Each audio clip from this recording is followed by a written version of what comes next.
देखिए प्रश्न नंबर 5 कहा गया है कि यदि हमारे पास एचसीएफ जो है इस बार दिया गया है 9 है तो ज्ञात करना हमको एलसीएम। ठीक है, तो एलसीएम ज्ञात करना है। एलसीएम ज्ञात करते हम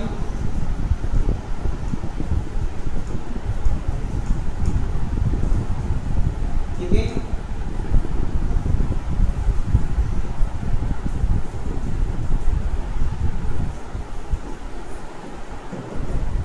चल देखिए दिया है, लिख देते हैं जो दिया है आपको लिख दो पहले। एचसीएफ 306 657 कितना दिया है एचसीएफ 9। और याद क्या करना आपको एलसीएम याद करना कितना 306 657। ठीक है, बराबर अपने को क्वेश्चन मार्क दिया। तो इसके लिए आपने एक सूत्र पढ़ा है और सूत्र क्या होता है, क्योंकि A गुना B बराबर होता है एचसीएफ गुना एलसीएम। ठीक है, और हमारे पास A और B के मान यहाँ नहीं है तो हम मान लेते हैं। माना A बराबर जो हमारे पास अंदर की संख्या है वो हमारा ये हो जाएगा 306 और B बराबर हो जाएगा हमारे पास 657। ये दो संख्याओं का हमारा एचसीएफ निकला है, ये हमारा A हो जाएगा। तो A और B के मान हमारे पास आ गए, दोनों मान बाकी हल करते हैं सूत्र में। इसलिए 306 गुना 657 बराबर एचसीएफ कितना दिया है आपको 9 गुना एलसीएम हमको ज्ञात करना है। ठीक है, मैं चार्ज लिख लो, अंदर संख्या है 306 657। 9 से गुणा कर इसे भाग कर देगा तो 306 गुना 657 बटे में 9 बराबर एलसीएम 306 657।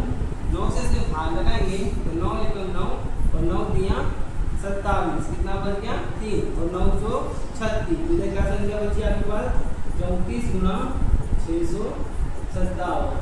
क्या चल रहा है इधर एलसीएम 306 657 ये आपको क्या है। तो इन दोनों का गुणा करेंगे तो आपका आंसर आएगा 22 33 8। ठीक है, गुणा करके देख लीजिएगा एलसीएम आपका क्या आ गया यहाँ पे एलसीएम आया 306 और 657 का 22,338। ठीक है,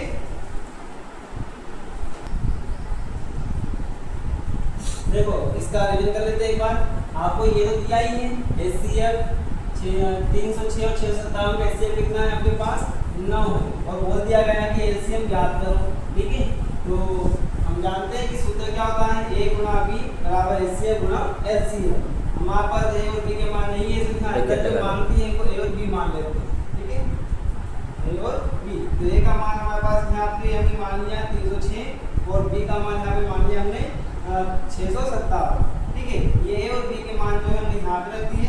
ये A का मान हो गया, ये B का मान हो गया और यहाँ पे एचसीएफ के स्थान रख दिया, उसका मान कितना था 9, तो यहाँ पे 9 रख लिया और ये एलसीएम हमने वैसे ही उतार दिया। ठीक है, अब ये 9 जो है इससे गुणा कर रहा था, इधर से भाग कर देगा, 9 से भाग लगा तो कितना आ गया 34 बार। 34 का 657 से गुणा किया तो हमारा आंसर आया 22,338। ठीक है, ये हमारा एलसीएम आया। वो सूत्र में वो लगा दो, ब्रैकेट लगा दो कि ये आपको याद रखना है। ये सूत्र तो हमको याद करना ही पड़ेगा, इसके बिना हम सवाल हल नहीं कर सकते। ठीक है,